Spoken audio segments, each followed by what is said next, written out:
ಇವತ್ತು ಮುಖ್ಯಮಂತ್ರಿಗಳು ಸಚಿವರ ಒಂದು ಔತಣಕೂಟ ಕರೆದಿದ್ದಾರೆ. ಅದು ಬೇರೆ ಬೇರೆ ರೀತಿ ವ್ಯಾಖ್ಯಾನಗಳನ್ನ ಒಂದಷ್ಟು ಚರ್ಚೆ ಆಗ್ತಾ ಇದೆ.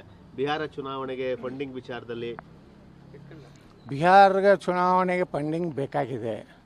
ಪಾಪ ಅವನು ಯಾರು ಚಿತ್ರದುರ್ಗ MLA ಏನೋ ಸಂಗ್ರಹ ಮಾಡಿಟ್ಟಿದ್ರು, ಅದನ್ನೆಲ್ಲ ED ಅವ್ರು ತೊಗೊಂಡು ಹೋದರು.